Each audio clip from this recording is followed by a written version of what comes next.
इस दफा मेहमद बुज़दार लग रहा है कि पूरी तैयारी के साथ आया है अपनी नई सीरीज अशवा तख्त को लेकर, और वो तैयारी नजर भी आ रही है पहले दिन से ही जिस तरह इसकी एडवर्टाइजमेंट की गई और जिस तरह फिर साथ में एक्टर कॉस्ट किए गए। सबसे ज्यादा मुझे परफेक्शन इसके एक्टर कॉस्टिंग के नजर नजर आई। यानी वहां पर जल्दबाजी नहीं की गई, वहां पर जल्दबाजी के अंदर फैसले नहीं किए गए कि किसी भी एक्टर को लेकर किसी भी करेक्टर को दे दिया गया। सोच समझ का हर करेक्टर के लिए एक्टर को चूज किया गया।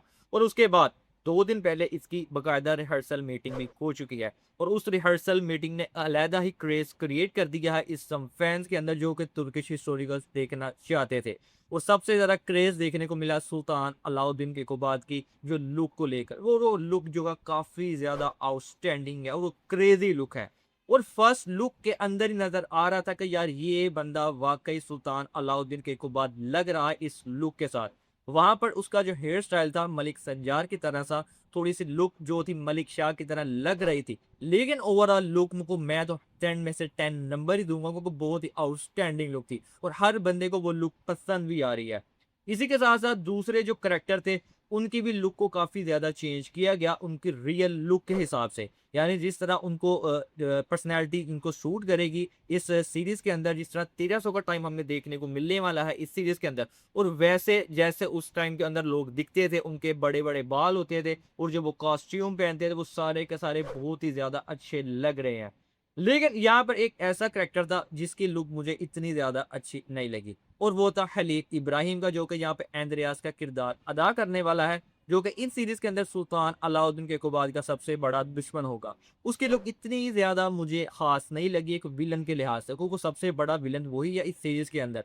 लेकिन उसकी लुक उस तरह विजिबल नहीं थी नजर आ रही। होपफुली कि जब सीरीज आए उसके अंदर लुक उसको चेंज किया जाए, उसका जो कॉस्ट्यूम था उसको भी तब्दील किया जाए, जिससे उसकी पर्सनैलिटी मैच करे एक विलन के साथ जो कि होनी चाहिए। लेकिन ओवरऑल टोटल जितनी भी इसके अंदर अदाकार कॉस्ट किए गए थे वो काफी ज्यादा परफेक्ट है। और साथ ही साथ जिस तरह उनकी लुक नजर आई इस रिहर्सल मीटिंग के अंदर वो बहुत ही ज्यादा आउटस्टैंडिंग थी।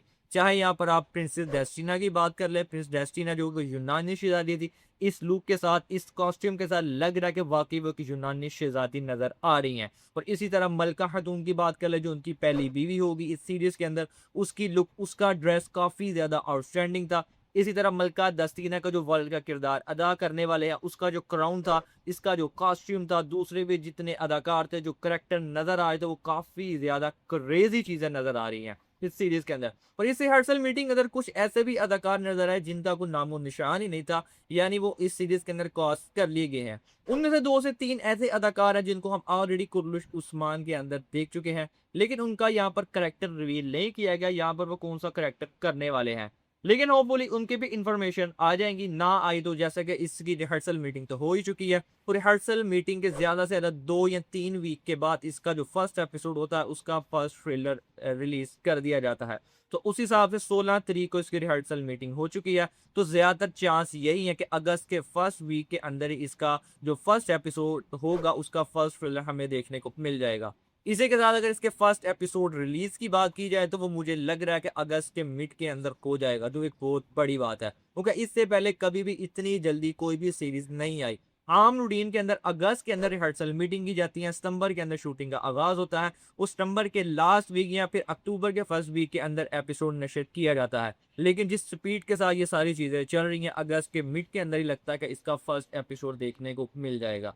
अब सिर्फ एक गुजारिश है मेहमद बुज़दाग से कि जिस तरह कॉस्टिंग की गई परफेक्शन के लिहाज से, जिस तरह उनकी लुक नजर आ रही है बहुत ही क्रेजी, सिर्फ जो इनका स्क्रिप्ट है जो स्टोरी है वो भी ऐसे ही क्रेजी आउटस्टैंडिंग होनी चाहिए। यानी जो चीज़ें हिस्टोरिकल हुई थी, जिस तरह वहाँ पे हिस्ट्री के अंदर सारी चीज़ें दिखाई गई थी, वैसे ही इस सीरीज के अंदर दिखाना चाहिए। क्योंकि आपने 2 चीज़ों के अंदर तो परफेक्शन ले ली, आपने एक्टर बहुत ही ज़्यादा अच्छे ले लिए, आपने उनकी लुक भी उनके साथ मैच कर ली। अब यहाँ पर सिर्फ जो उनको स्क्रिप्ट दिया जाएगा, जो स्टोरी होगी ओवरऑल इस सीरीज की, वो डिपेंड करेगी वो किस तरह यहाँ पर दिखाई जाती है। अगर यहाँ पर स्टोरी काफी ज्यादा अच्छी हुई तो ये जो सीरीज है काफी ज्यादा ब्लॉकबस्टर होने वाली है।